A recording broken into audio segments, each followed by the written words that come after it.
Tes 1, 2, 3. Oke. Selamat siang, Bapak, Ibu, dan teman-teman peserta webinar.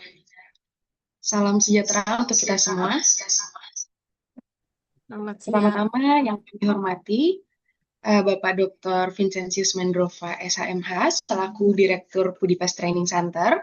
Kemudian yang kami hormati Bapak Dr. Yohanes Widiantoro, SHMH, selaku Ketua Umum DPP Ikatan Alumni Fakultas Hukum Universitas Atmajaya Yogyakarta, sekaligus narasumber kita pada hari ini, serta Bapak, Ibu, dan rekan-rekan peserta webinar yang kami banggakan. Puji syukur kita panjatkan kehadirat Tuhan Yang Maha Esa karena kita dapat berkumpul pada siang hari ini dalam keadaan sehat untuk mengikuti webinar series 2 yang diselenggarakan oleh Pudipes Training Center bekerja sama dengan Ikatan Alumni Fakultas Hukum Universitas Atmajaya Yogyakarta. Sebelumnya perkenalkan, nama saya Dea Rizka Amalia yang akan bertindak sebagai moderator menggantikan rekan saya Marios yang berhalangan hadir sebagai moderator kita pada siang hari ini. Adapun tema yang akan kita bahas pada hari ini terkait kasus maladministrasi pemerintah, akses, prosedur, dan kewenangan Ombudsman. Melalui webinar ini, harapannya kita akan memahami bagaimana mekanisme pengaduan, prosedur pemeriksaan, serta kewenangan Ombudsman dijalankan dalam mengawasi penyelenggaraan pelayanan publik di Indonesia. Dan sebelum kita memulai acara, izinkan saya menyampaikan beberapa tata tertib. Yang pertama, peserta diharapkan mengisi link presensi nantinya yang akan dibagikan selama acara berlangsung oleh panitia. Kemudian peserta diharapkan menyalakan kamera selama webinar dan menggunakan virtual background yang telah disediakan. Peserta dimohon untuk tidak mengaktifkan mikrofon selama pemaparan materi berlangsung. Kemudian pertanyaan dapat disampaikan melalui kolom chat atau fitur raise hand pada saat sesi tanya jawab dimulai. Kemudian peserta dimohon menggunakan bahasa yang baik dan sopan saat bertanya, dan seluruh peserta diharapkan mengikuti acara dengan tertib dan kondusif. Dan untuk mengawali rangkaian acara pada siang hari ini, marilah kita simak sambutan dari Direktur Pudipes Training Center kepada Bapak Vincentius Mendrova, kami persilakan. Baik, terima kasih Bu Dea atas kesempatannya. Selamat siang. Wassalamualaikum warahmatullahi wabarakatuh. Salam sejahtera bagi kita semua. Yang saya hormati Pak Ketua Umum DPP IKAHUM Atma Jogja, Bapak Dr. Yohanes Widiantoro, yang sekaligus juga sebagai pemateri kita pada siang hari ini. Dan juga Bapak Ibu semua, di sini juga saya tadi melihat ada Prof. Agus. Selamat siang Prof. dan teman-teman semua.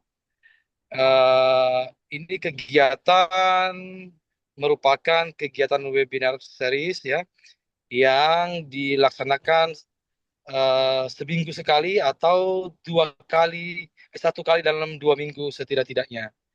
Nah ini merupakan kerjasama antara Pudipes Training Center dengan Ikatan Alumni Fakultas Hukum Atmajaya Yogyakarta.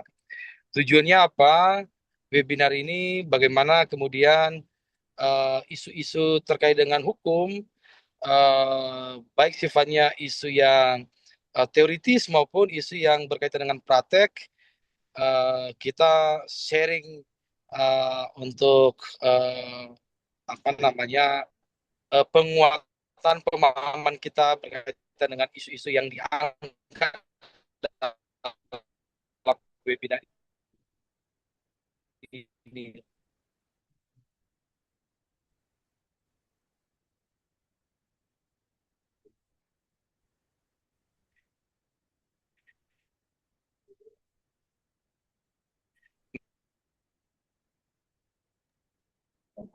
Nah, kebetulan dalam Ombudsman, tentu kita tentang kewenangan Ombudsman pemerintah. Nah, di sinilah anggota Ombudsman periode 2021-2026 yang memang memberikan perhatian besar berkaitan dengan tugas-tugas dari Ombudsman itu sendiri. Nah, mudah-mudahan dengan pemateri yang sangat pakar di bidangnya, ini webinar series ini memberikan manfaat bagi alumni, bagi mahasiswa, dan bagi pemerhati hukum dari berbagai latar belakang, dari dari latar belakang kampus manapun. Tujuannya mari bersama-sama untuk kita melakukan pembangunan hukum yang lebih baik ke depannya. Sehingga kami berharap kegiatan ini bisa terlaksana dengan baik, Bapak Ibu juga bisa mengikuti dengan baik, dengan tertib, sesuai dengan tata tertib yang tadi disampaikan oleh moderator. Tentu kami meyakini karena ada banyak keterbatasan waktu, nanti Bapak Ibu bisa mengikuti webinar series berikutnya. Jadi jangan keluar di grup yang sudah ada karena kami akan menginformasikan melalui grup yang sudah Bapak Ibu gabung gitu ya. Untuk minggu depan nanti ada webinar series ketiga di hari Rabu depan juga ya. Itu tentang isu arbitrase gitu ya. Nah, ini Bapak Ibu silakan memanfaatkan forum ini dan bisa menjadi forum silaturahmi kita bersama dimanapun Bapak Ibu berada gitu ya. Dan seperti presensi yang membutuhkan sertifikat, kami hanya mengeluarkan sertifikat bagi peserta yang mengikuti kegiatan ini karena kegiatan ini direkam, jadi kami bisa mengontrol kehadiran peserta. Sertifikatnya dalam bentuk elektronik nanti akan diberikan oleh panitia, gitu ya. Jadi itu saja yang bisa saya sampaikan. Semoga semua berjalan lancar. Terima kasih. Saya kembalikan kepada moderator. Baik, terima kasih banyak Bapak atas sambutannya. Kemudian mungkin akan kita lanjutkan ke sesi selanjutnya, yaitu pemaparan materi dan pengenalan. Nah, sebelum itu saya juga menyampaikan sedikit pengenalan singkat tentang Bapak Dr. Yohanes Widiantoro. Yang pertama, beliau menyelesaikan pendidikan sarjana hukum di Universitas Atmajaya Yogyakarta pada tahun 1988, kemudian melanjutkan studi magister hukum di Universitas Indonesia pada tahun 1998, dan meraih gelar doktor ilmu hukum dari Universitas Gadjah Mada pada tahun 2019.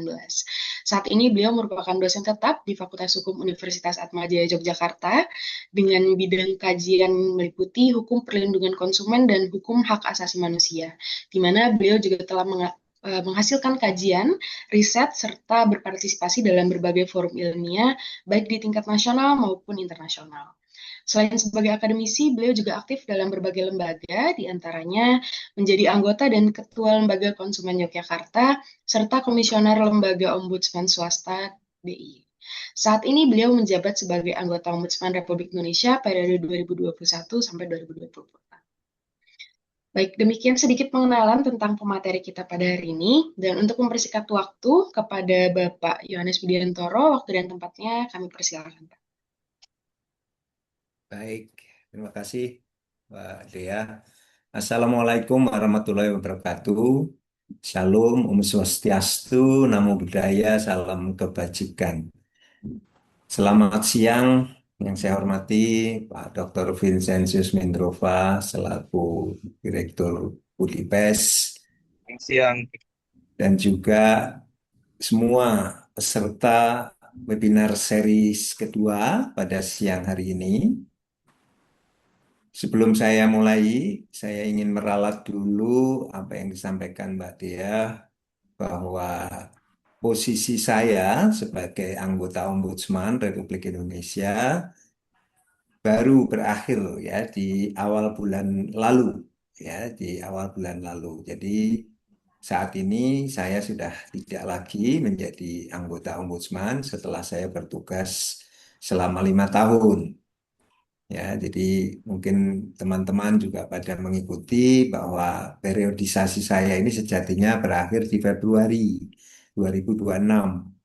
Namun kemarin ada sempat sedikit perpanjangan karena yang terpilih yang baru baru dilantik di awal bulan April.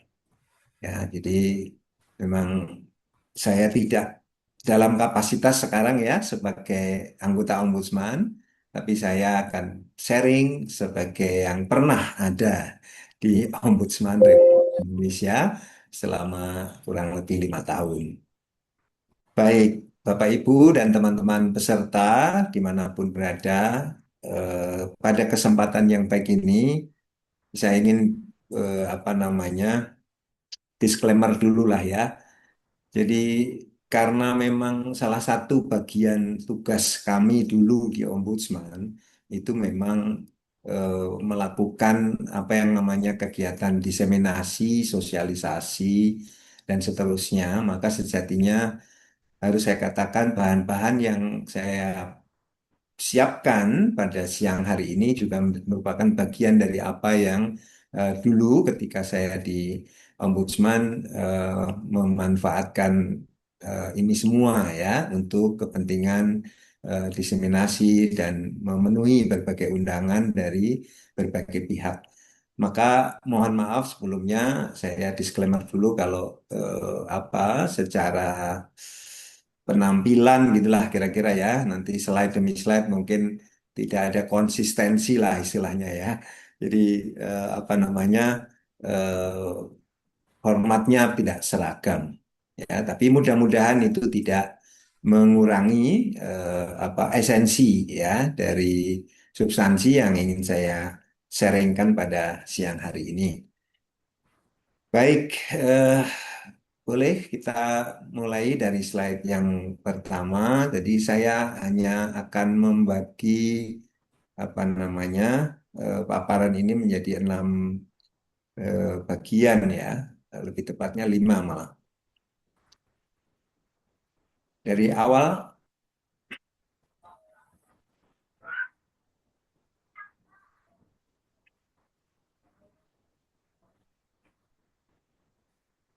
ya baik. Jadi sebagaimana diminta oleh teman-teman panitia, kita akan bicara beberapa aspek terkait dengan maladministrasi, khususnya memang fokus kita adalah dalam konteks penyelenggaraan pelayanan publik.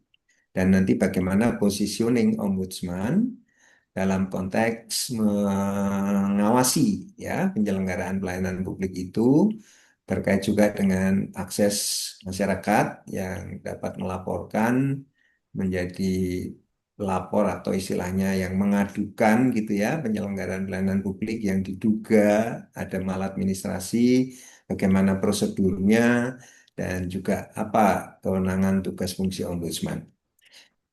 Ya, lanjut slide berikut. Ya, ini Bapak Ibu sekalian, saya membagi dalam 6 bagian. Nanti di awal saya akan bercerita sedikit tentang konsepsi pelayanan publik itu, ya, dan kemudian sedikit saya menyinggung apa korelasinya gitu ya. Nanti termasuk dengan kenapa ada ombudsman dan kenapa juga korelasi pengendalian korupsi dengan pelayanan publik itu nyata, ya, sebagai bagian dari arti penting hadirnya ombudsman sebagai pengawas pelayanan publik. Lalu berikutnya saya akan bicara spesifik kepada akses dan penanganan pengaduan ke ombudsman. Tentu bagi teman-teman yang barangkali belum berkesempatan untuk memanfaatkan ombudsman dalam berbagai hal dalam mengakses pelayanan publik, silahkan nanti bisa memanfaatkannya. Dan sedikit informasi tentang tren pengaduan atau laporan masyarakat yang selama beberapa tahun terakhir ini kami tangani. Lalu kita tutup nanti dengan apa yang bisa kita refleksikan dari materi kita hari ini. Baik, kita langsung ke yang pertama ya. Kita sedikit refresh kalau saya kira ini bukan hal baru bagi sebagian besar Bapak Ibu saya yakin. Ya, tapi setidaknya soal pelayanan publik mesti harus saya mulai dari sini, ya, karena inilah yang kemudian menjadi bagian penting dari eksistensi ombudsman. Lanjut. Nah, Bapak Ibu sekalian, ini saya ambil ya dari Undang-Undang Pelayanan Publik kita, Undang-Undang Nomor 25 Tahun 2009 yang memberikan batasan konseptual tentang pelayanan publik ini sebagai segala kegiatan dalam rangka pemenuhan kebutuhan dasar sesuai dengan hak-hak dasar setiap warga negara dan penduduk atas suatu barang, jasa, dan atau pelayanan administrasi ya yang disediakan oleh penyelenggara pelayanan terkait dengan kepentingan publik. publik. Ya, ada dua hal yang ingin saya highlight terkait dengan konsep ini. Pertama adalah soal ini bicara hak warga negara dan penduduk. Ya, berarti jangkauan dari pelayanan publik yang diatur di dalam undang-undang ini tidak semata-mata untuk warga negara kita, warga negara Indonesia, tapi juga bagi siapapun yang sedang ada di Indonesia atau tinggal di Indonesia.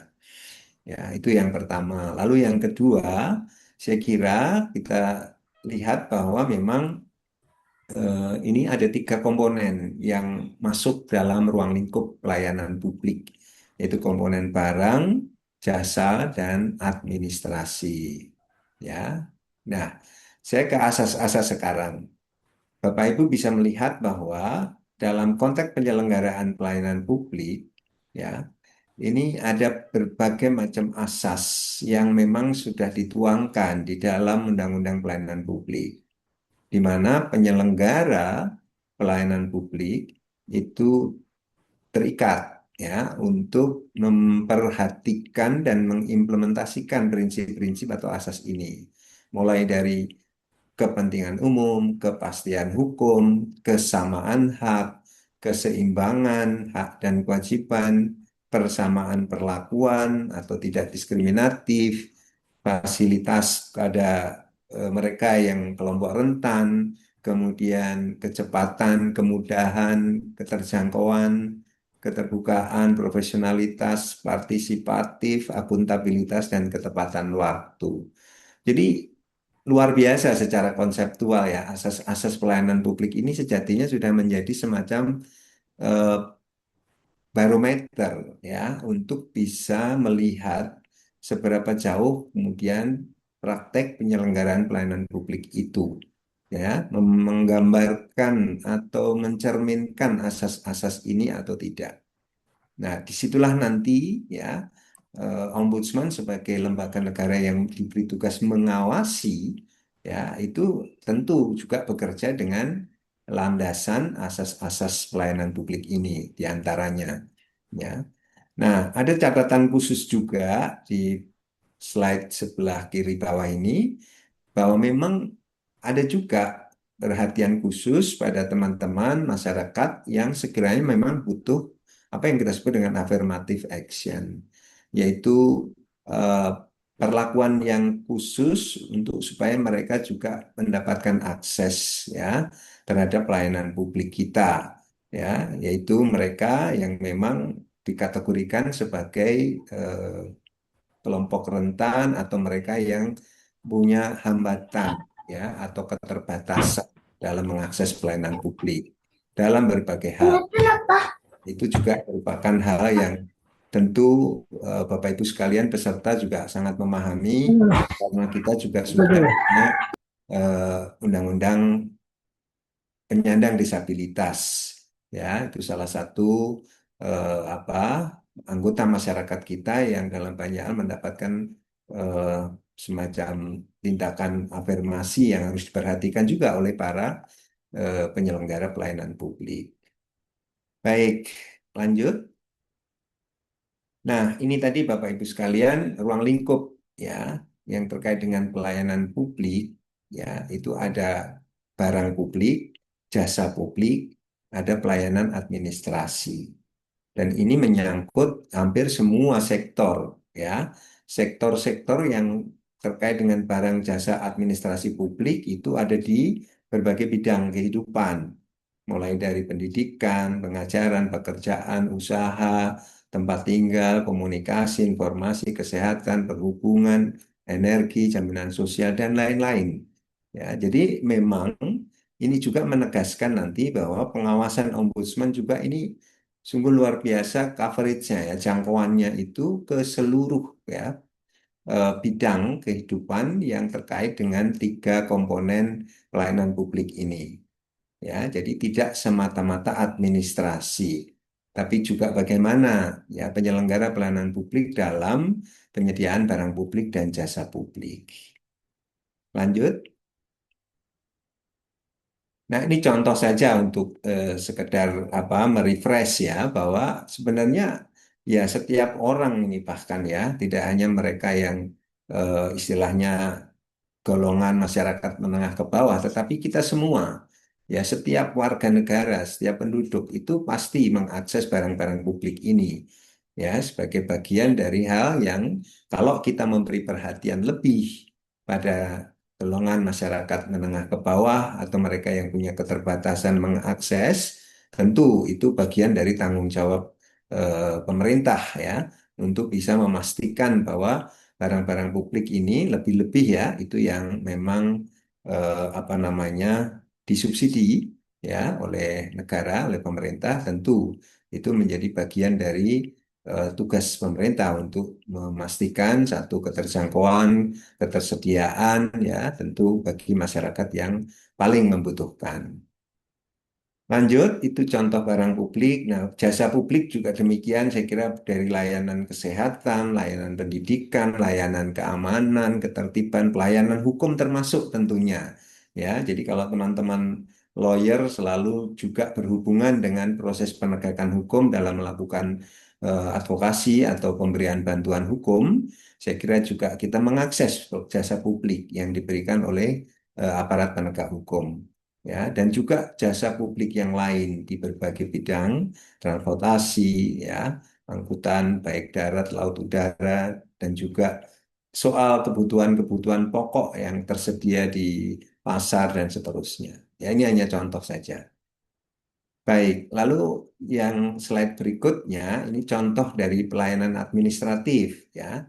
Hal yang juga saya kira bersentuhan atau menjadi bagian dari kepentingan publik siapapun ya kita semua mulai dari administrasi kependudukan ya soal hal-hal yang menyangkut eh, bukti-bukti administratif atau surat-surat yang dikeluarkan oleh pemerintah berkaitan dengan identitas kita ya mulai dari KTP ya sampai kepada surat-surat tanah ya kemudian bagaimana kita sering juga diminta untuk mengakses ya perizinan dalam artian dalam atau sebagai bagian dari syarat-syarat tertentu baik dalam me- apa memenuhi ya eh, prasyarat administratif dalam konteks berusaha ataupun yang lain.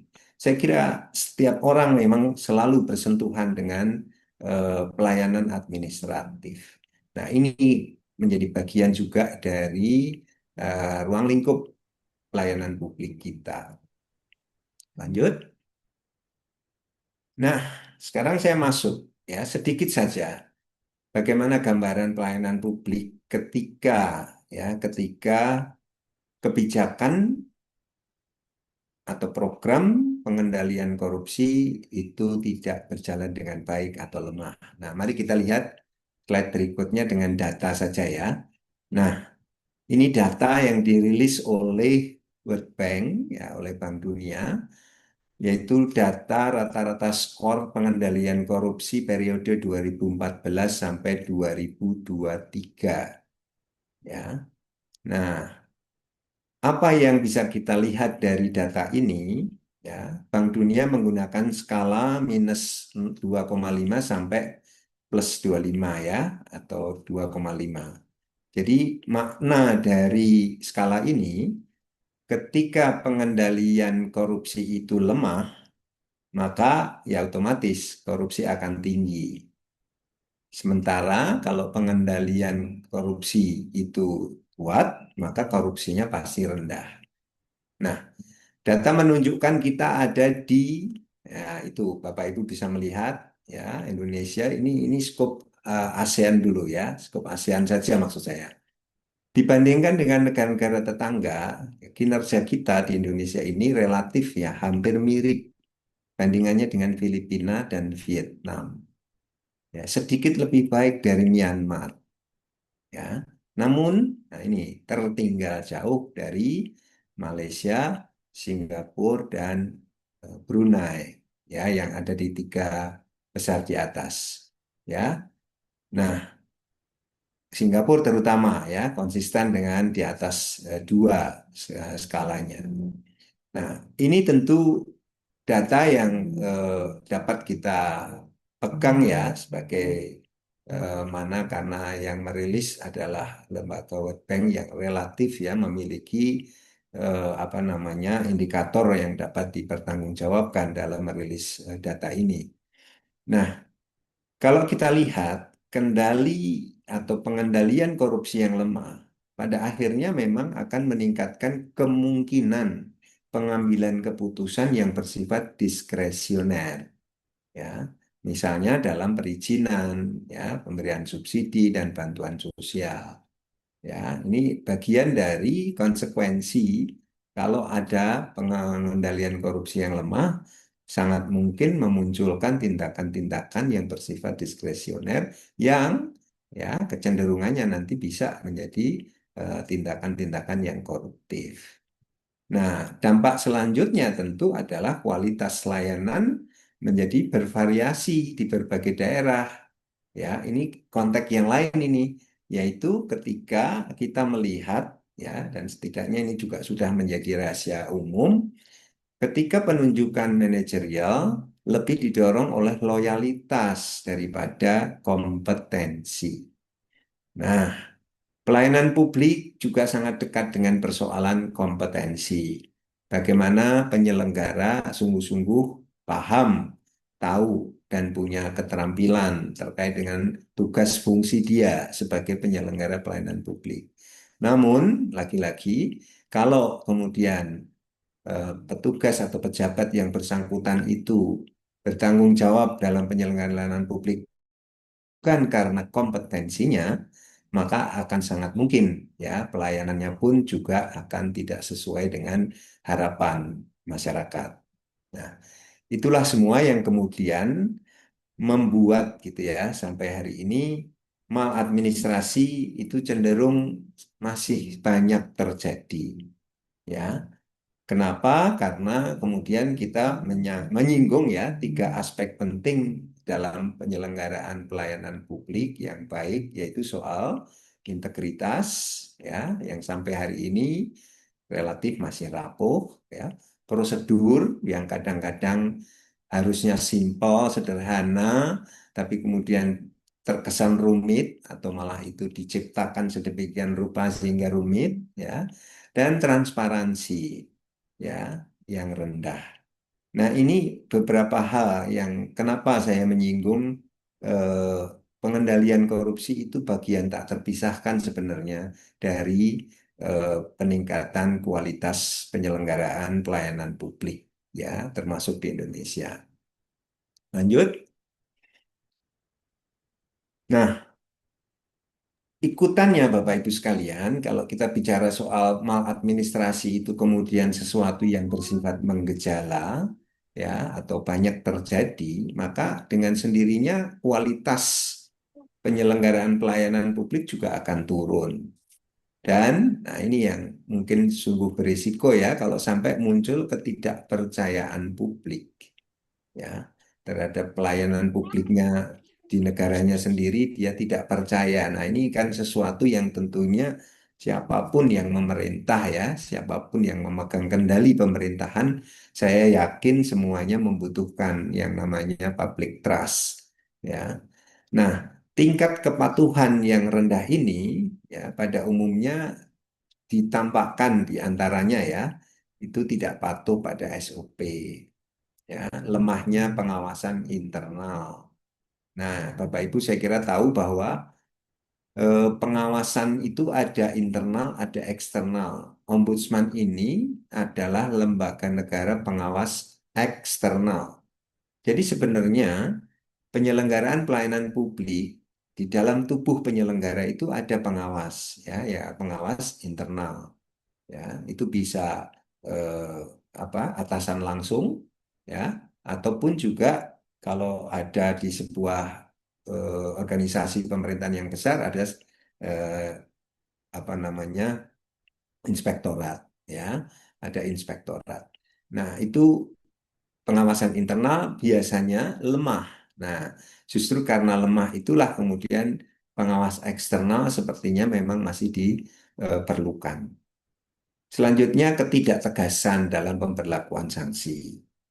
Ya, saya membayangkan kalau di internal itu penegakan aturan, penegakan pelaksanaan hukuman atau sanksi dari para pelanggar itu tegas ya, saya kira memang mungkin ya eh, pelibatan pengawas eksternal itu relatif bisa lebih ditekan ya, tapi ya ini faktanya ya.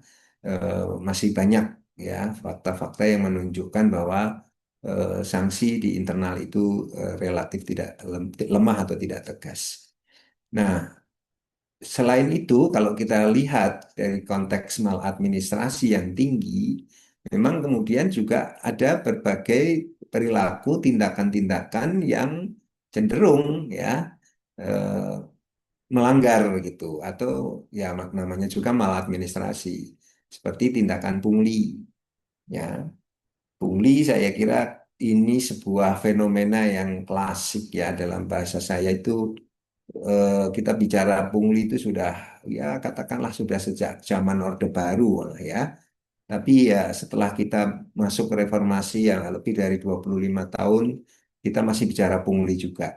Nah, ini kan sesuatu yang juga menimbulkan pertanyaan pada kita ya, seberapa efektif sebenarnya berbagai kebijakan ya itu bisa menghilangkan tindakan-tindakan pungli ini.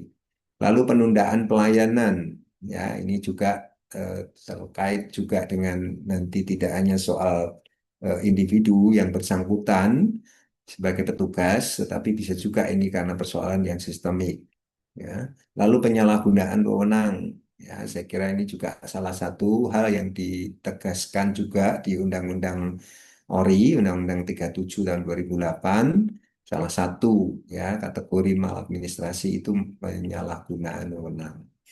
Selanjutnya diskriminasi juga sering dan masih banyak terjadi ya, sementara kita tahu bahwa prinsip non-diskriminasi di dalam hukum ya, terutama juga di dalam isu hak asasi manusia itu merupakan hal yang harus dijunjung tinggi juga dalam konteks penyelenggaraan pelayanan publik.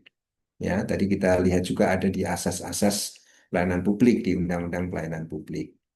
Nah, itu semua Bapak Ibu kalau kita melihat tingkat kepatuhan rendah, maladministrasi banyak terjadi, ya otomatis kualitas pelayanan akan rendah juga.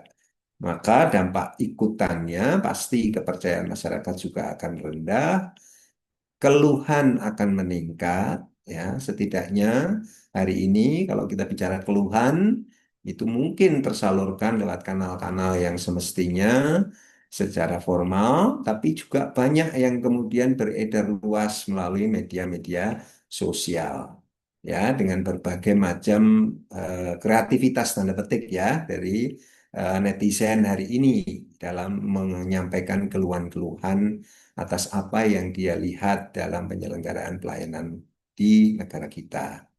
Selanjutnya, terganggunya reputasi dan kredibilitas instansi publik.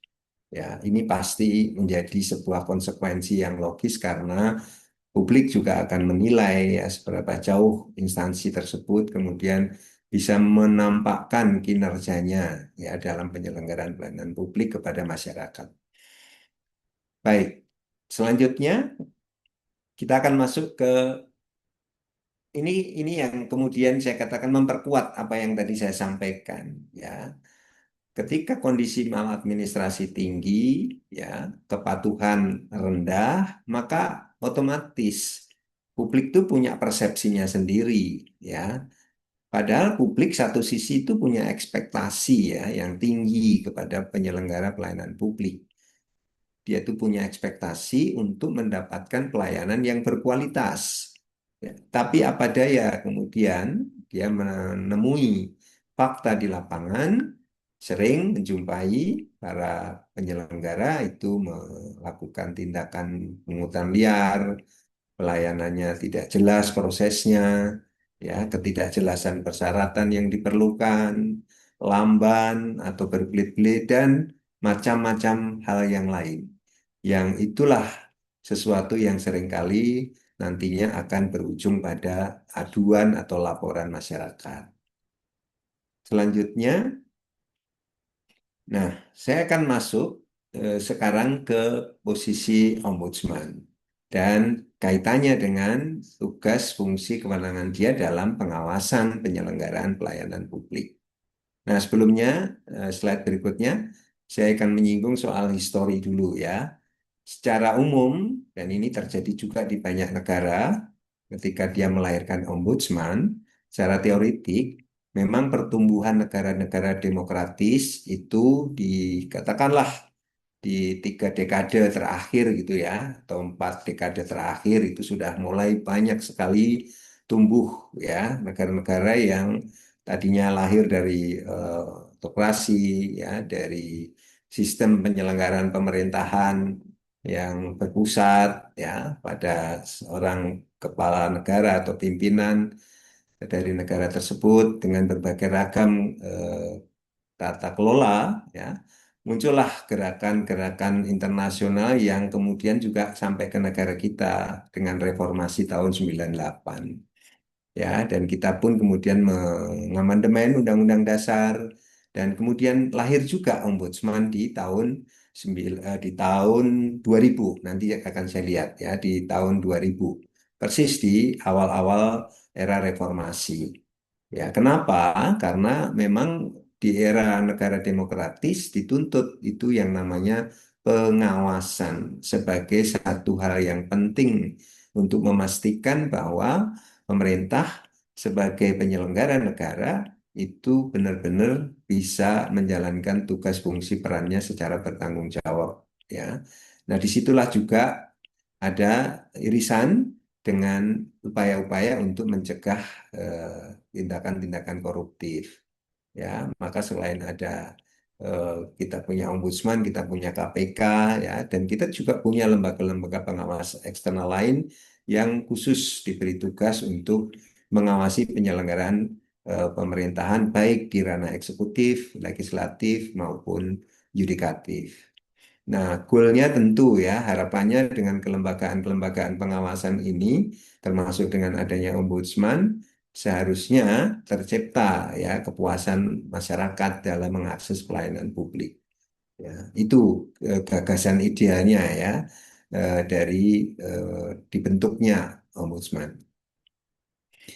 Baik, lanjut. Nah, secara historis, Bapak Ibu bisa melihat sejatinya pergerakan pertumbuhan atau lahirnya ombudsman itu bisa dikatakan memang mendunia ya, dan saya kira secara historis Swedia memang dicatat ya sebagai negara Skandinavia yang pertama kali memiliki ombudsman, dan kata ombudsman ini memang kata yang diambil dari bahasa asli mereka ya, sehingga tidak ada padanan katanya, maka semua negara hampir menggunakan istilah yang sama, yaitu ombudsman. Ya, istilahnya dari kata Swedia ini maksudnya adalah wakil masyarakat untuk menyampaikan keluh kesah kepada negara. Ya, nah kita ya punya kepres di era Gus Dur ya, Abdurrahman Wahid jadi presiden tahun 2000. Kita punya kepres 44. Ya, saat itu dibentuk oleh Gus Dur namanya Komisi Ombudsman Nasional. Ya, dan kemudian butuh waktu 8 tahun untuk kita memperkuat Kepres menjadi undang-undang, yaitu tahun 2008 ya. 7 Oktober 2008 itu Undang-Undang 37 ya yang mengatur tentang Ombudsman Republik Indonesia. Selanjutnya, nah, sebagaimana tadi saya sampaikan, ada banyak hal yang men-trigger ya, yang memicu kebutuhan adanya ombudsman di banyak negara. Ya, sebagai lembaga negara independen, ya, ingin dicoba menjadi bagian dari ya upaya tadi pencegahan korupsi dan memastikan administrasi publik yang buruk itu menjadi lebih baik. Ya, termasuk juga fenomena ya ketidakstabilan politik di berbagai negara yang kemudian membutuhkan hadirnya ya lembaga negara independen semacam ombudsman, dan juga kita tahu bahwa jangkauan pelayanan pemerintah itu ya selain meluas fungsi-fungsinya juga khususnya di Indonesia kita berbicara soal luasnya wilayah negara Republik Indonesia. di mana ya 5 tahun terakhir saya melihat langsung bagaimana pelayanan publik kita di daerah-daerah yang terluar, yang jauh dari ibu kota provinsi. Nah, itu sebuah situasi fenomena yang rupa-rupanya juga membutuhkan ya peran serta dari pihak eksternal pemerintah untuk bisa melihat dan kemudian mengevaluasi bagaimana penyelenggaraan pelayanan publik bagi mereka. Nah, ini beberapa isu yang saya kira kemudian mendorong ya pentingnya lahir sebuah lembaga negara independen yang namanya Ombudsman. Lanjut. Nah, mari kita lihat Bapak Ibu secara konseptual di Undang-Undang 37 tahun 2008, Ombudsman dimaknai sebagai lembaga negara yang memiliki kewenangan mengawasi penyelenggaraan pelayanan publik. Ya, tugas yang sama itu ada di Undang-Undang 25 tahun 2009, ya, di mana Undang-Undang Pelayanan Publik juga menegaskan di sana bahwa Ombudsman lah yang menjadi lembaga yang mengawasi penyelenggaraan pelayanan publik.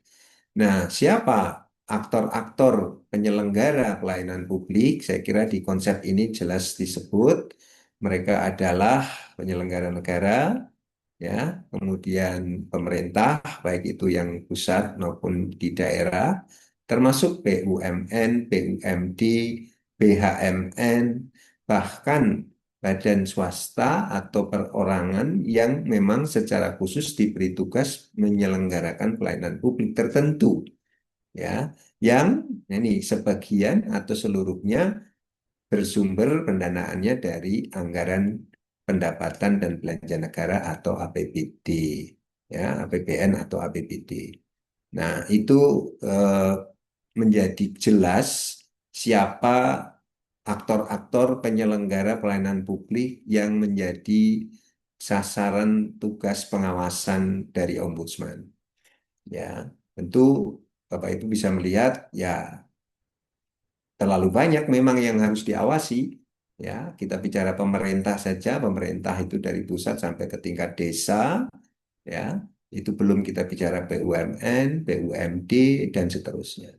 Ya, nah ini tantangan tentu bagi Ombudsman Republik Indonesia. Lanjut. Nah, secara singkat tugas dan fungsinya Bapak Ibu juga bisa menemukan di Undang-Undang 37 mengawasi ya tugasnya mengawasi penyelenggaraan pelayanan publik yang diselenggarakan oleh ya saya ulang tadi penyelenggara negara, pemerintah dan seterusnya. Nah, fungsinya, nah di sini Bapak Ibu sekalian, kenapa tadi kita bicara konsep ombudsman sebenarnya adalah wakil rakyat untuk menyuarakan kepada negara, penyelenggara negara, fungsi utamanya menerima aduan atau laporan. Ya, dari siapa? Dari pengguna, ya pengguna pelayanan publik, ya kita semua. Ya, kita semua ini adalah usernya yang menerima manfaat dari pelayanan publik. Tapi seringkali kita tidak terpuaskan atau dikecewakan atau malah dirugikan. Nah, laporan-laporan atas dugaan maladministrasi dalam penyelenggaraan pelayanan publik itu dapat disampaikan langsung ke Ombudsman. Nanti di belakang saya akan bicara soal bagaimana membawa aduan atau laporan ke Ombudsman.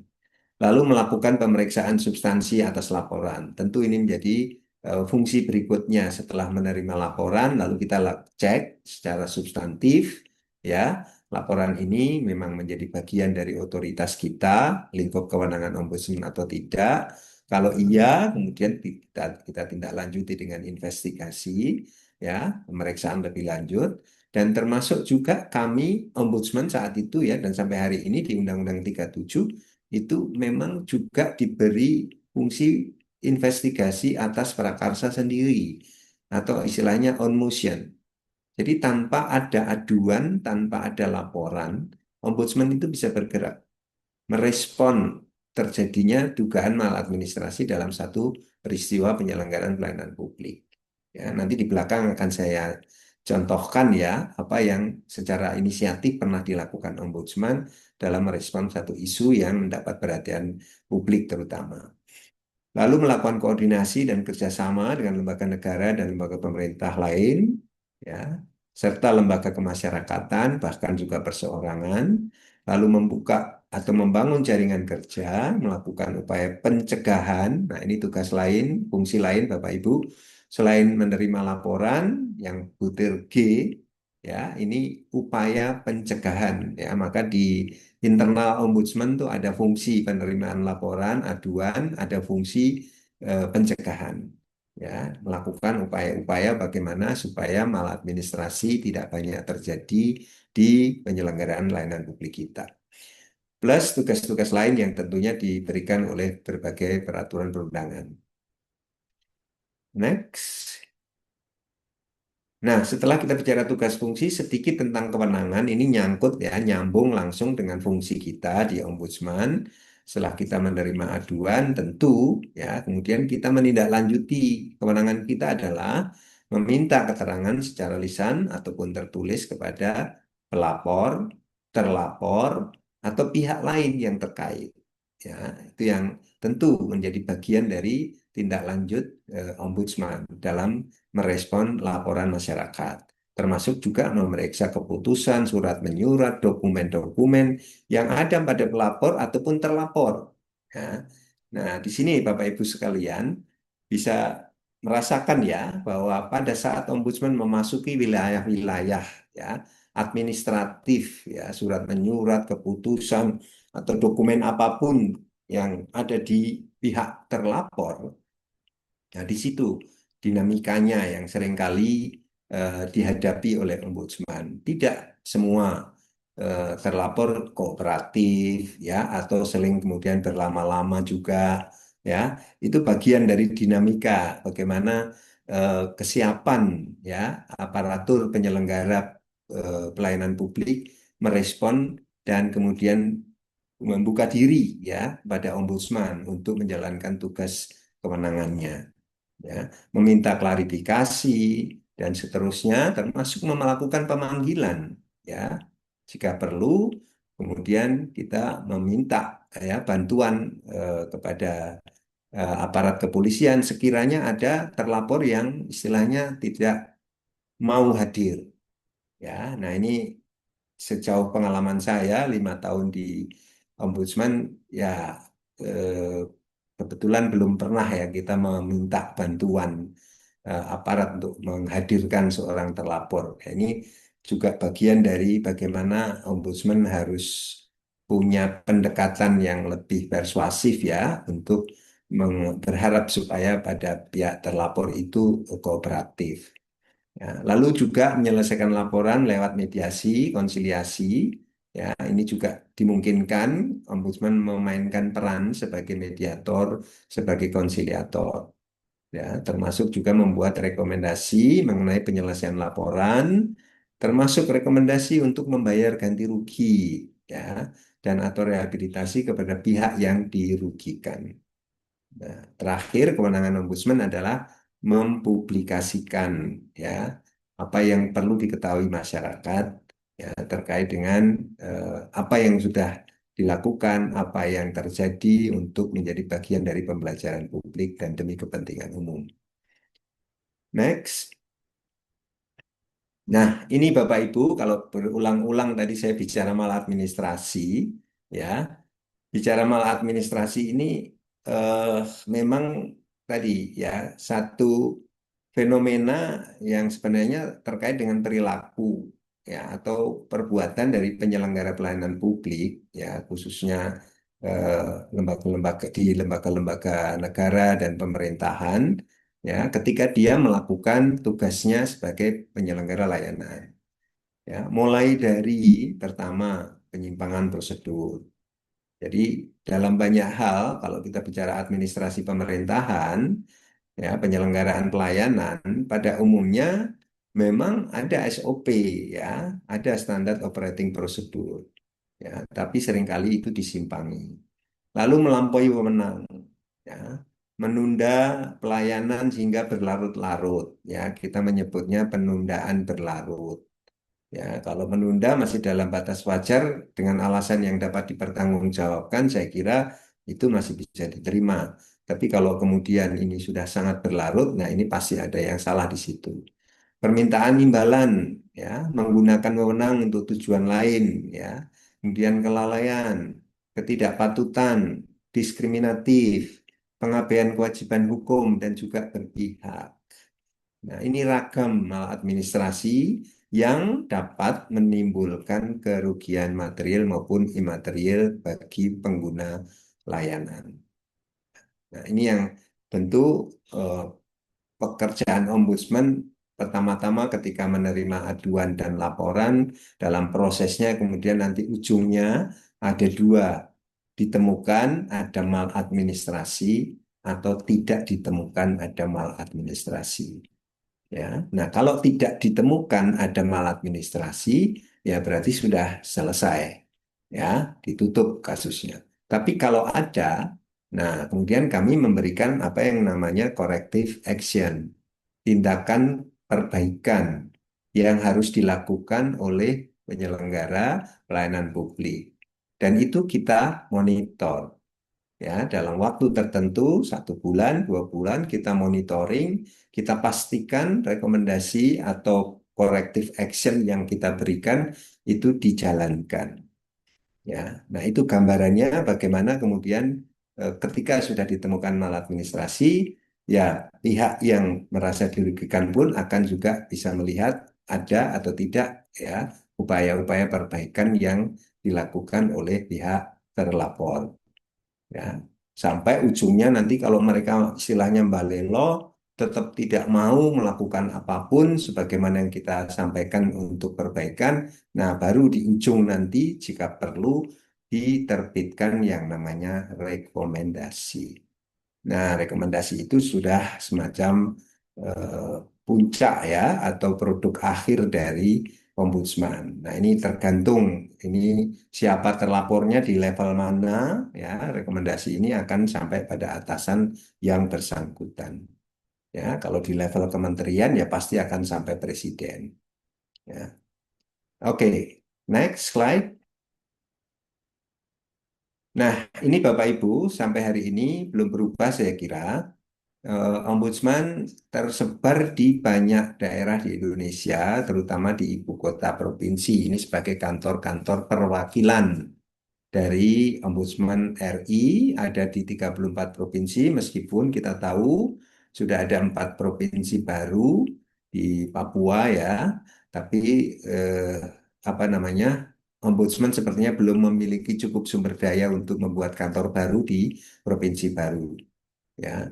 Nah, dalam banyak hal ombudsman di perwakilan di daerah ini bersifat mutatis mutandis ya dengan ombudsman di pusat.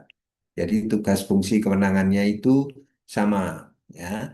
Tapi tentu dalam banyak hal teman-teman di kantor-kantor perwakilan di semua provinsi ini selalu berkoordinasi dengan ombudsman yang ada di pusat.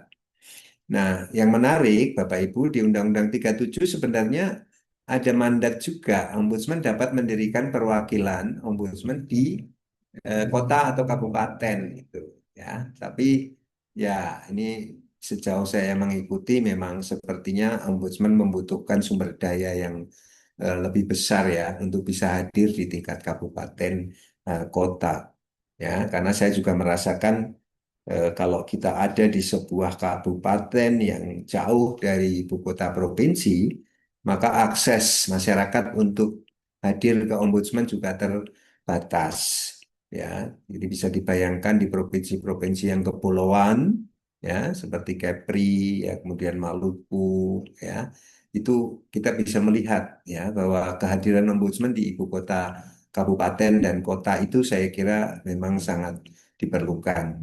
Ya, saya kira ini PR ya bagi eh, negara kita ke depan untuk lebih menghadirkan ombudsman kepada masyarakat kita yang terluar, yang terjauh ya, yang jauh dari ibu kota provinsi. Lanjut. Nah, Bapak Ibu sekalian, dalam menjalankan tugas fungsi dan kewenangan, tadi di dalam fungsi, Bapak Ibu sudah melihat, selain kami menerima aduan, laporan, di situ makanya ada bagian yang namanya penyelesaian laporan, dan ada bagian yang kedua yaitu pencegahan maladministrasi.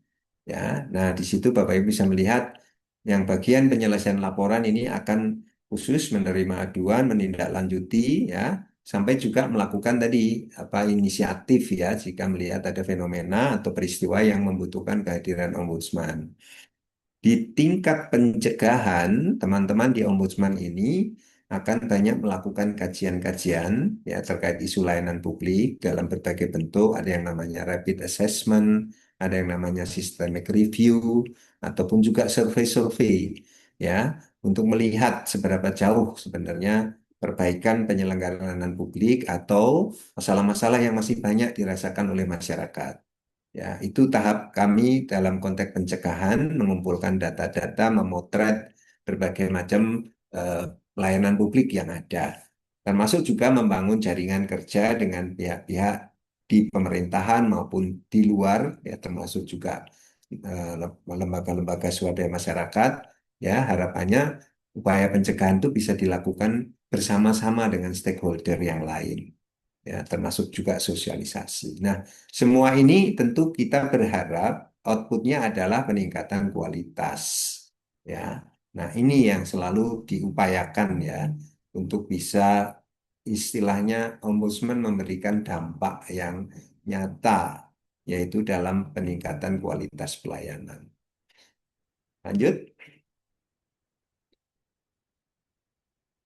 Nah, sekarang saya masuk ke akses, ya, Bapak Ibu. Saya kira kalau ada yang belum sempat memanfaatkan ombudsman selama ini ketika menghadapi penyelenggaraan layanan publik yang diduga ada maladministrasi, silahkan mengakses ya, karena ini lembaga negara yang dibuat untuk kita semua, ya. Dan ya, sebagaimana kita tahu memang 0 rupiah ya, tidak ada sebenarnya beban apapun yang ditanggung oleh masyarakat ya kalau kita mengakses ombudsman ya betul-betul gratis. Lanjut. Baik, mohon izin mengingatkan juga Pak untuk sisa waktu pemaparan nanti sekitar Berapa 10 menit? menit lagi. 10 menit. Oke. Baik, ini berarti akan cepat saja yang terkait akses. Jadi Bapak Ibu, kalau ombudsman menerima laporan atau aduan, itu hanya dua yang akan dikonfirmasi di apa namanya verifikasi, yaitu syarat formil dan material. Ya, kalau kita bicara soal laporan masuk banyak, ada yang mungkin bukan otoritas ombudsman, itu pasti di skip ya, akan dikesampingkan karena secara substansi itu tidak menjadi kewenangan ombudsman. Lalu, oh ternyata aduan ini sudah masuk ke pengadilan. Nah, itu ada juga di Undang-Undang 37 bahwa kami tidak boleh menerima laporan ya di mana kasusnya sedang diperiksa oleh pengadilan. Ya, kemudian laporan masuk, tapi ternyata dia sudah komplain baru 1 minggu lah istilahnya belum mendapatkan respon dari terlapor, tapi sudah langsung ke ombudsman. Nah, kami kadang-kadang meminta mereka menunggu untuk waktu yang cukup ya sebelum lapor ke ombudsman. Ya, biasanya itu 14 hari ya. Kalau belum ada respon baru silahkan datang ya. Dan juga ada laporan yang sudah pernah dilaporkan ke ombudsman ya. Ini tidak perlu diperiksa ulang ya. Kita kalau dalam dunia hukum kita kenal istilah nebis in idem ya. Itu juga berlaku di ombudsman. Ya, lanjut. Kalau yang formal saya kira standar ya, ada identitas, kronologi dan sebagainya. Nah, Ombudsman menolak laporan jika tadi sudah saya katakan ya bukan laporan, bukan kewenangan ombudsman, kemudian substansinya sedang diperiksa oleh pengadilan, ya, kemudian laporan sedang dalam proses penyelesaian oleh instansi yang dilaporkan dalam waktu yang masih memadai, ya, atau laporan itu sama, ya, atau sebelumnya pernah ditindaklanjuti ombudsman. Nah, yang bukan kewenangan itu antara lain ini teknis yudisial, Bapak Ibu. Banyak sekali anggota masyarakat kita yang lapor ke ombudsman membawa ya dan melaporkan hakim ya, dalam kasus-kasus perkara-perkara di mana pelapor ini terlibat. Nah, ini bicara teknis yudisial, ini memang sudah ada yang namanya komisi yudisial yang juga dalam banyak hal komisi yudisial pun juga barangkali tidak bisa memasuki wilayah-wilayah teknis yudisial yang kadang-kadang memang otoritas atau kebebasan hakim. Lalu juga contoh lain permasalahan keberatan atas hasil pemilu itu juga bukan kewenangan ombudsman. Nah, bagaimana Bapak Ibu melaporkan? Silahkan datang langsung boleh ke kantor-kantor perwakilan di ombudsman di setiap kota, di ibu kota provinsi, bisa juga lewat telepon apa 137 ya, lalu WhatsApp, lalu juga bisa lewat website kita. Di situ ada belangko aduan yang bisa juga diakses langsung. Lanjut. Nah, ini Bapak Ibu di era teknologi, kanal-kanal aduan sebenarnya terbuka ya, tidak hanya email, tidak hanya telepon, tidak ada lewat kantor langsung, tapi medsos juga kami ada ya. Berbagai macam media sosial seperti Instagram, Facebook, ya, WhatsApp itu bisa dimanfaatkan. Meskipun nanti tetap harus ada tahap verifikasi sebagai tindak lanjut ya untuk bisa diteruskan atau tidak. Ya, ini kurang lebih alur proses penanganannya ya, dari masuk laporan verifikasi pemeriksaan dokumen dan seterusnya, lalu laporan akhir hasil pemeriksaan dan tindakan korektif jika ada ditemukan maladministrasi ya. Lanjut. Ya, ini diperkuat ya Bapak Ibu posisi Ombudsman oleh Undang-Undang Pemerintahan Daerah kita 23/2014. Di situ dikatakan bahwa kepala daerah wajib melaksanakan rekomendasi Ombudsman. Ya, itu ada di pasal 351. Ya, sekedar informasi bahwa ada penguatan Ombudsman secara hukum melalui Undang-Undang Pemerintahan Daerah. Lanjut. Nah, ini soal tren pengaduan, sekedar informasi, mungkin saya tidak akan lama di sini, sekedar menunjukkan ke Bapak Ibu sekalian, silahkan, apa saja jenis laporan, aduan, isu-isu apa yang banyak dilaporkan ke Ombudsman. Next slide. Nah, di 5 tahun terakhir ya, Bapak Ibu, bisa melihat jumlah laporannya relatif dari tahun ke tahun sejak 2020, meskipun itu era COVID-19 ya terus meningkat ya sampai tahun ini, tahun kemarin. Ya, ini data sampai bulan Oktober 2025. Jadi saya yakin angka itu sudah bertambah ya. Lanjut. Nah, secara rasio penyelesaian laporan 5 tahun terakhir, Bapak Ibu bisa melihat yang merah itu yang tersisa. Dari jumlah registrasi sekian ribu, angka sebelah kiri, yang kanan itu angka penutupan laporan. Jadi teman-teman di Ombudsman yang bagian penyelesaian laporan itu tiap harinya bekerja untuk mengejar target ini supaya setiap laporan yang masuk bisa selesai ya secara tepat waktu. Nah, di situ saya kira menjadi tantangan sendiri ketika nanti laporan dari waktu ke waktu makin banyak.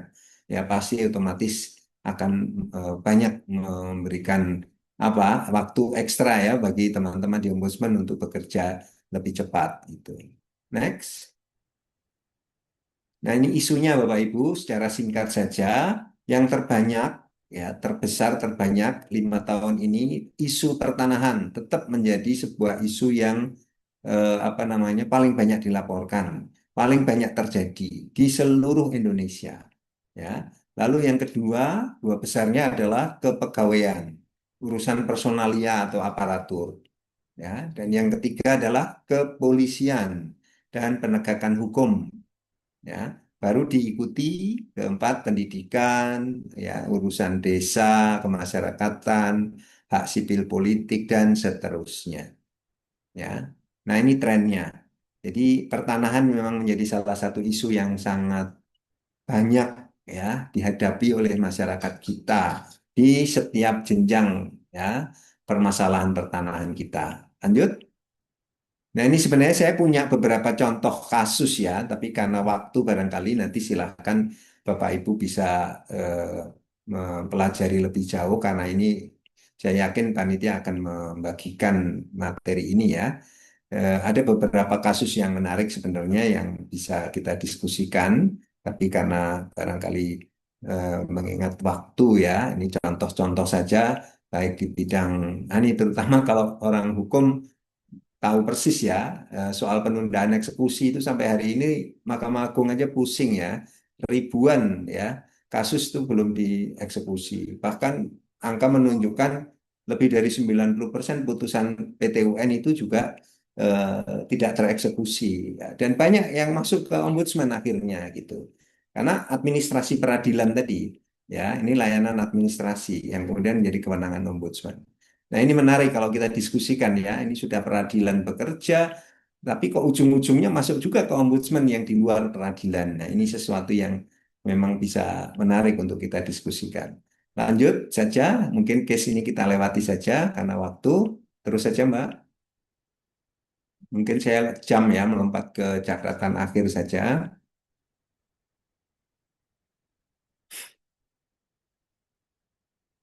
Lanjut. Nah, ini ada 2 slide saja catatan akhir saya.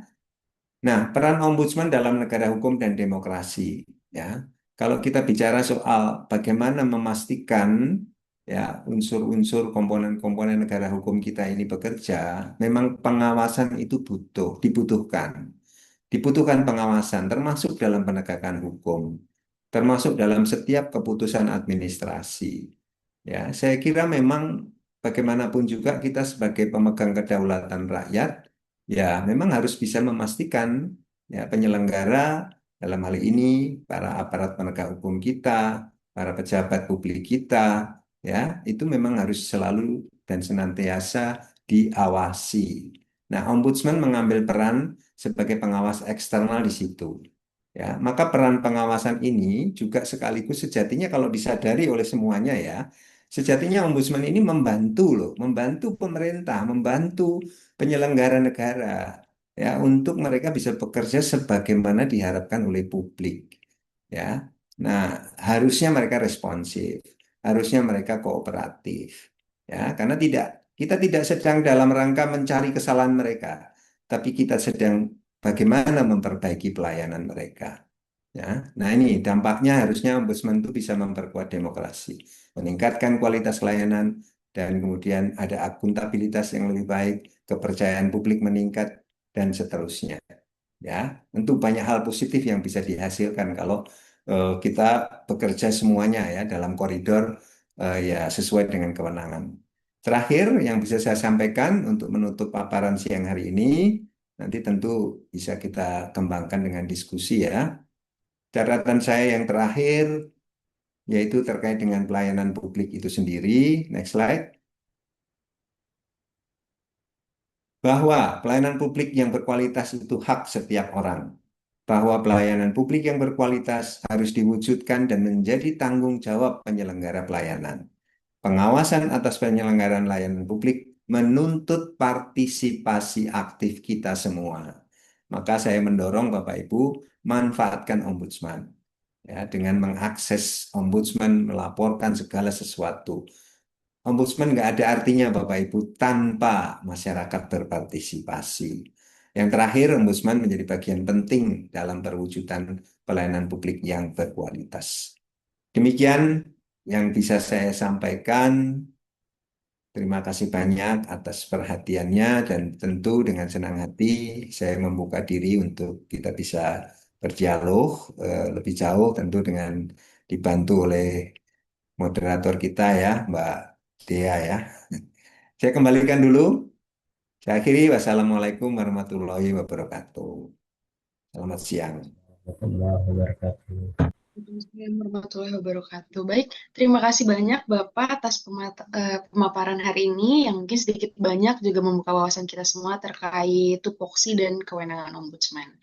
Dan selanjutnya, mungkin dari pemaparan Bapak Yohanes tadi, kita akan memasuki ke sesi tanya jawab. Jadi untuk Bapak, Ibu, dan rekan-rekan yang ingin bertanya, saya persilahkan menggunakan fitur raise hand sebelum menyalakan mikrofon. Dan untuk pertanyaan pertama dibuka 3 pertanyaan terlebih dahulu. Mungkin akan saya mulai dari Wiliana Narmor. Boleh disampaikan pertanyaannya? Selamat siang, Pak Yohanes. Selamat Ya. siang, Bapak Vincent dan Profesor Agus. Saya mahasiswa Magister Hukum di UPH, juga alumni Atmajaya Jogja. Saya ingin bertanya tentang kasus korupsi yang baru-baru aja menjerat pimpinan puncak dari Ombudsman. Nah, pertanyaan saya, bagaimana mekanisme seleksi internal dan fit and proper test ke depannya untuk menjamin integritas calon pemimpin yang tepat. Yang kedua, dengan adanya kasus ini itu sepertinya menunjukkan adanya dugaan jual beli atau manipulasi LHP ya Pak di sektor pertambangan yang tentunya menguntungkan pihak tertentu. Tindakan konkret apa yang dilakukan untuk memastikan bahwa rekomendasi Ombudsman ini tidak dijadikan komoditas bisnis, Pak? Makasih, Pak. Ya, makasih Willy, Liliana ya. Ya, betul, Pak. Kita langsung atau gimana Mbak Dia? Baik, saya serahkan kepada Bapak aja, Pak. Mau langsung dijawab atau Boleh ditampung? dikumpulkan dulu barangkali 3-4 orang. Oh iya, oke. Baik. Untuk pertanyaan mungkin dari Ade Daru Pangkahila.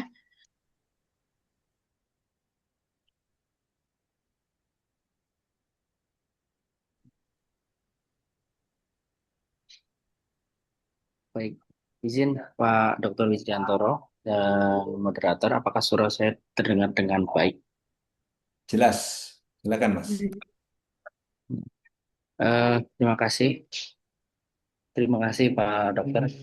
Mungkin saya menyambung apa yang disampaikan dengan Bu yang tadi Bu Liana Namor terkait dengan maladministrasi, Pak. Eh, Kebetulan kami di Blitar menangani beberapa perkara terkait maladministrasi, termasuk di dalamnya adalah terkait aturan mengenai perizinan daripada peternakan. Nah, eh, mungkin sedikit studi kasus saja Pak Dokter. Jadi ada di satu daerah itu menunjukkan bahwa ada satu peternakan yang ditengarai saat ini melakukan maladministrasi. Artinya seluruh kegiatan yang ada di dalam peternakan ini sudah mengantongi izin. Namun di dalam prakteknya ternyata di dalam peternakan itu apa yang disampaikan di dalam perizinan tidak sesuai dengan kegiatan yang ada di dalam. Dalam hal ini adalah peternakan ayam ini izinnya adalah untuk peternakan atau budidaya ayam. Namun di dalam ternyata ada pengolahan limbah daripada ayam itu sendiri. Akhirnya ini menjadi hal yang mungkin jadi bias juga ya di dalam penegakan hukumnya. Nah, berlanjut dengan itu ternyata sampai dengan hari ini terjadi polemik di masyarakat, terjadi polemik juga di tataran APH yang mana sampai hari ini belum ada tindak lanjut dari APH, yang artinya adalah ketika itu terjadi dinamika daripada DPRD dan juga Pemda saling tarik menarik Bapak izin. Artinya Dewan pun sampai hari ini karena DPRD tidak punya bukan stakeholder untuk eksekutor, namun sampai hari ini sudah melakukan upaya-upaya untuk hearing dan mediasi. Namun di tataran Pemdanya mengungkapkan bahwa sampai hari ini izin itu masih berlaku, yang artinya izin untuk peternakan itu sudah clear. Namun di dalamnya ternyata ada kegiatan yang di luar daripada izin tersebut. Nah, mungkin itu yang saya tanyakan adalah bagaimana Pak prosesnya nantinya? Apakah Pemda juga eh, bisa intervensi di dalam penegakannya itu melalui DPRD perpanjangannya untuk melaporkan ini kepada Ombudsman atau seperti apa? Apakah Ombudsman ini adalah upaya terakhir daripada case seperti ini? Izin itu saja mungkin Pak Dr. Hidat izin. Terima kasih. Assalamualaikum warahmatullahi wabarakatuh. Jelas.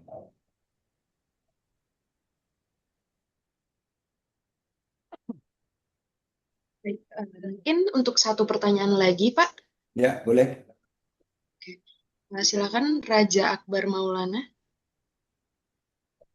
Eh, Baik, terima kasih moderator dan juga pemateri Bapak Widi, eh, bahwa yang telah dipaparkan tadi, kalau misalkan tugas dan kewenangan dari Ombudsman kan adalah memberikan rekomendasi ya salah satunya. Nah, seperti yang kita tahu bahwa Ombudsman sendiri adalah mitra kerja dari Komisi 2 DPR. Nah, yang menjadi pertanyaan saya adalah ketika adanya maladministrasi gitu yang dilakukan oleh kepala daerah atau kementerian apa sih bentuk dukungan secara kelembagaan yang konkret dari Komisi 2 terhadap Ombudsman sendiri? Terima kasih, Bapak.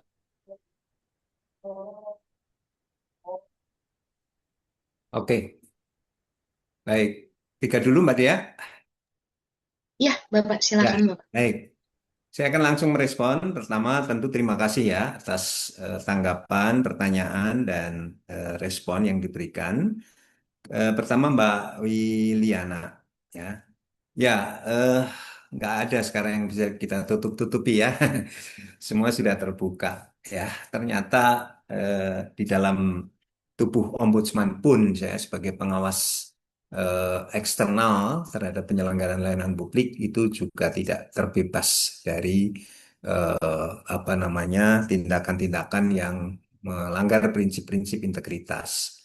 Ya, ya, saya kira APH dalam hal ini Kejaksaan Agung pasti punya cukup bukti lah ya untuk kemudian ya menindaklanjuti ya penegakan hukum khususnya dalam hal ini bagi ya ini mantan kolega saya di periode yang lalu ya yang sekarang di periode baru sebagai ketua tapi hanya hitungan hari kemudian harus menghadapi penegakan hukum. Saya kira kita semua belajar ya bahwa bagaimana sih mewujudkan ya sebuah lembaga yang eh, istilahnya punya dan menjaga nilai-nilai yang seharusnya karena sebagai pengawas saya kira ya ini tidak hanya ombudsman ya saya kira juga lembaga-lembaga negara pengawas yang lain ya saya kira harus bisa menunjukkan bahwa dirinya itu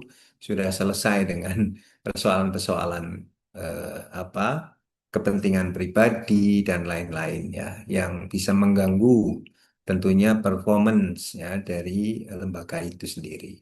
Nah, saya tentu tidak bisa bercerita banyak kecuali bahwa kalau teman-teman saya di periode yang baru ini 2026-2031 mau belajar, tentu harus dikatakan secara internal perlu ada pembenahan tata kelola dalam penanganan laporan. Ya, setidaknya belajar dari kasus yang kemarin itu, tentu ada upaya yang konkret harus dilakukan untuk mencegah hal-hal semacam itu bisa terjadi lagi. Ya, itu secara internal mestinya mereka belajar itu. Ya, yang saya maksud misalnya karena kalau saya boleh menceritakan ya barangkali eh, kita ini kan seperti tadi saya bilang di depan tadi ya Mbak Wiliana ya, eh, kita ini ngurusi A sampai Z lah pelayanan publik kita. Ya, urusannya itu hampir di semua sektor. Ya, dan 9 orang ombudsman ini bagaimana berbagi tugas peran. Nah, disitulah awalnya. Lalu berbagi sektor. Ya. Nah, berbagi sektor itu artinya ya supaya ada lah pihak yang mengkoordinasikan sebuah kasus atau perkara di bidang tertentu. Nanti siapa ujungnya pimpinan yang bisa di apa dijadikan semacam koordinatornya lah atau yang bertanggung jawab gitu.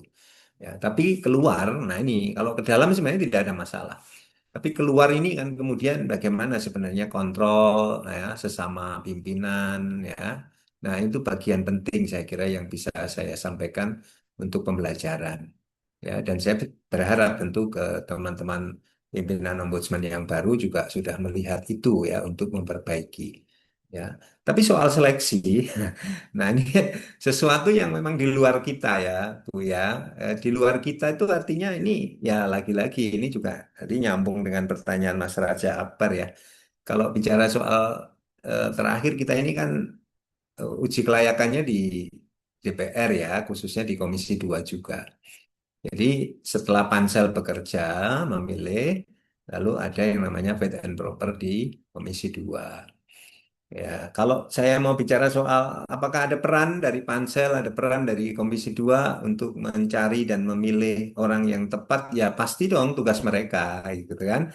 Tugas mereka tentu menemukan orang-orang yang tepat untuk duduk di lembaga negara semacam ombudsman yang punya tugas pengawasan ini. ya, karena nilai-nilai ombudsman itu sudah jelas kok, ya, mestinya orang yang berintegritas, mestinya orang yang profesional, ya, karena yang dihadapi itu bukan hal yang sederhana, bisa menyangkut kepentingan banyak orang, ya, maka memang harusnya pertama-tama ya diminimalisasi untuk eh, istilahnya mereka-mereka yang kita kita anggap memang tidak seharusnya ada di ombudsman gitu. Ya, tapi mohon maaf kalau saya tidak bisa menilai karena ini kan tentu eh, pansel dan juga teman-teman di Komisi 2 ya yang punya otoritas untuk menentukan siapa yang kemudian terpilih gitu. Ya, tapi mudah-mudahan ya Bu Wiliana ini jadi pembelajaran dan saya terinformasi terakhir kami di Ombudsman kan punya Bu peraturan Ombudsman tentang kode etik ya, termasuk pimpinan dan saya dengar sekarang sedang bekerja majelis etik untuk mengadili yang bersangkutan secara etik dan ujungnya nanti kalau memang semuanya terbukti pelanggaran berat dan seterusnya ya pasti ada punishment ya, eh, nonaktif atau seperti apa itu tergantung pada majelis. Ya, majelis etik ini 3 orang dari luar ombudsman.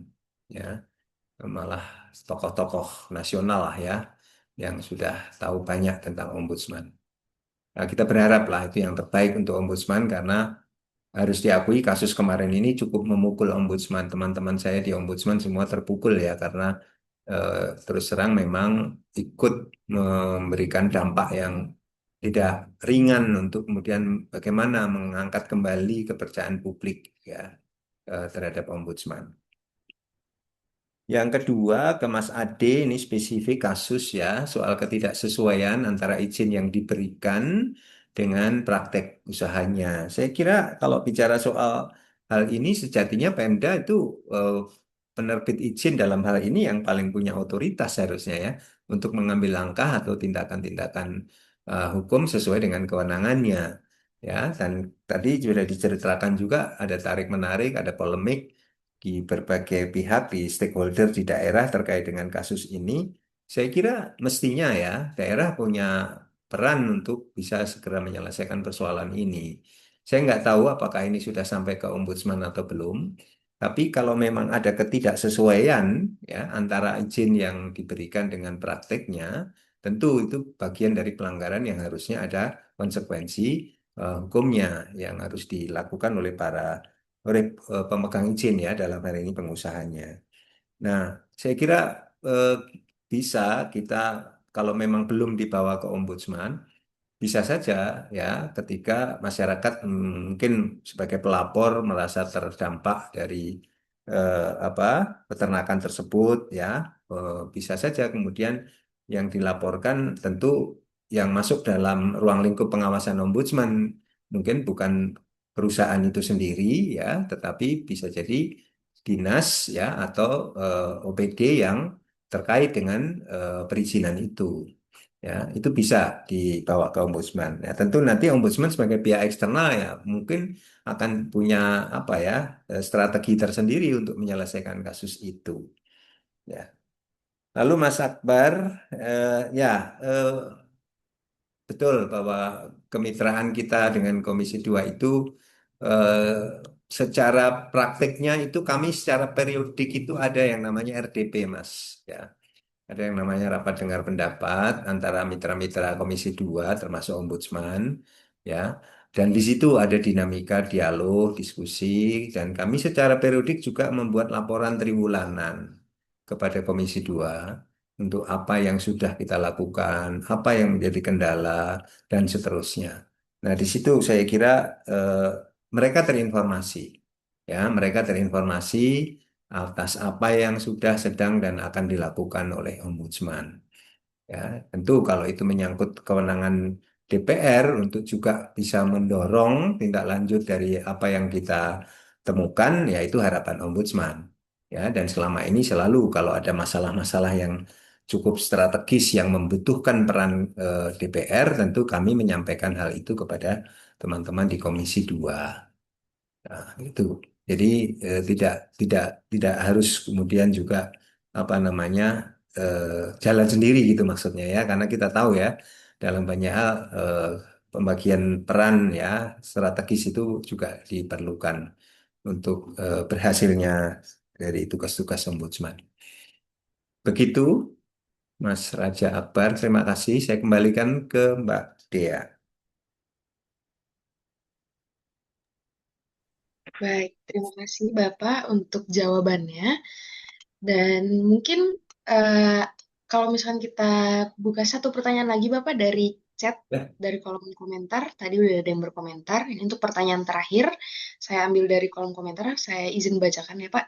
Dari Fendi Sinaga, terkait tren pengaduan masyarakat tahun 2020 Pak, bahwa ada 7.000 aduan tentang agraria.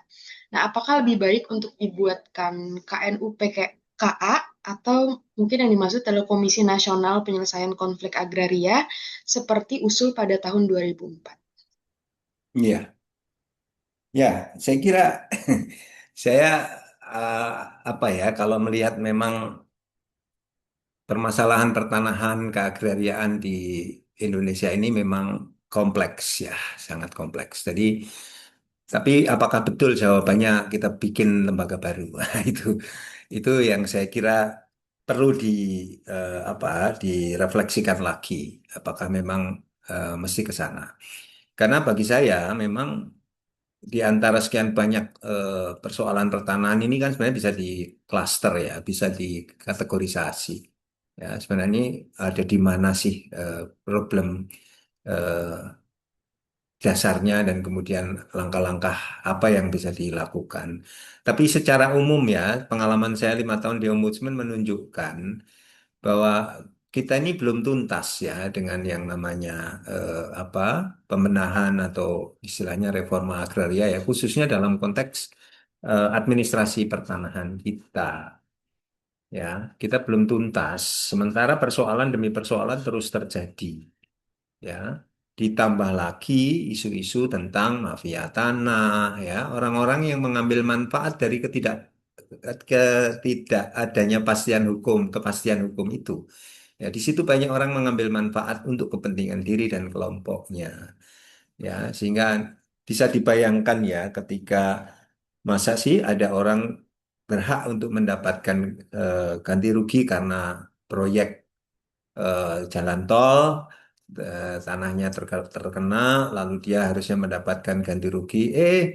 Kemudian ada orang mengklaim tanah ini bukan dia, tapi saya sudah bla bla bla. Intinya peluang-peluang untuk orang bermain ya dengan ragam persoalan pertanahan kita ini memang juga ikut menambah carut-marut persoalan pertanahan kita. Ya, ditambah juga dengan kalau kita bicara konteks pertanahan di komunitas masyarakat adat kita ya yang dalam banyak hal juga kita sudah punya putusan Mahkamah Konstitusi ya, tapi dalam pelaksanaannya relatif ya masih banyak pihak yang dalam hal ini komunitas masyarakat adat, mereka yang masuk dalam kategori indigenous people ini seringkali dikorbankan atau tidak bisa berhadapan ya secara hukum dengan mereka-mereka yang apa dari sisi administrasi pertanahan itu relatif lebih punya posisi tawar begitu ya. Nah, jadi kalau saya sih sejatinya ya tinggal political will juga sih ya dari eh, negara ya untuk benar-benar memberi perhatian pada masalah pertanahan ini dengan langkah-langkah konkret, nah itu baik langkah-langkah hukum maupun langkah-langkah politik ya untuk kemudian bisa ada perbaikan, bisa ada pengurangan lah permasalahan yang dihadapi oleh masyarakat kita. Tapi rasa-rasanya kok bukan dengan membuat lembaga atau badan baru ya. Itu pandangan saya sih. Mm. Terima kasih. Baik, terima kasih banyak Bapak. Dan Mm. ini mungkin sedikit aja Pak, tadi masih bersinggungan dengan pertanyaan sebelumnya. Ada sedikit sampaian dari teman-teman peserta. Mungkin apakah ada Pak peluang untuk kolaborasi atau bersinergi dengan instansi lain atau lembaga lain gitu yang terkait dengan tugas dan fungsi Ombudsman sendiri Pak? Ya, ya. Sebagaimana tadi saya sampaikan pada tataran fungsi ombudsman, sebenarnya ombudsman ini punya fungsi juga untuk memperkuat jejaring, ya, mengembangkan jaringan kerjasama dengan semua pihak, baik pemerintah, non-pemerintah, ya, termasuk juga organisasi masyarakatan dan bahkan perorangan.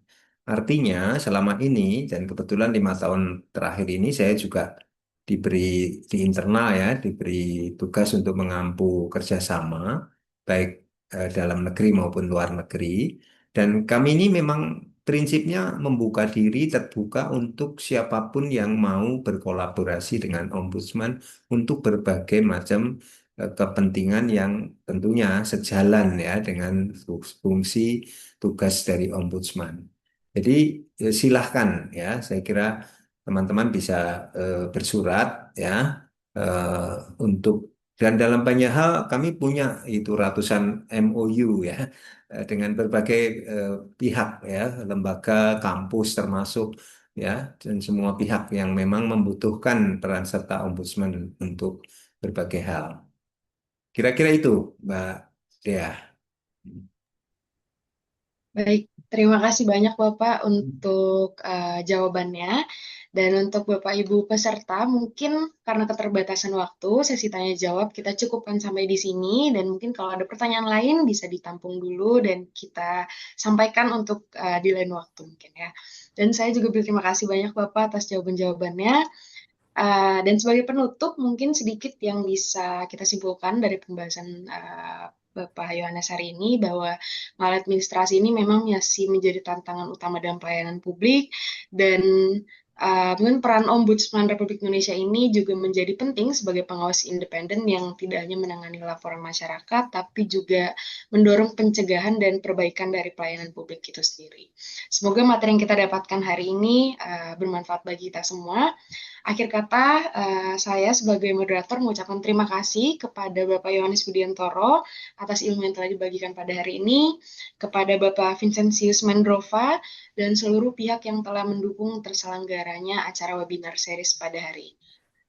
Dan mohon izin Bapak, sebelum acaranya ditutup, mungkin kami mohon kesediaan dari Bapak dan teman-teman semua untuk mengikuti sesi dokumentasi. Oke.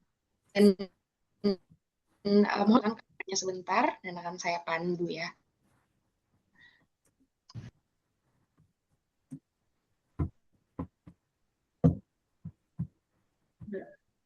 Oke.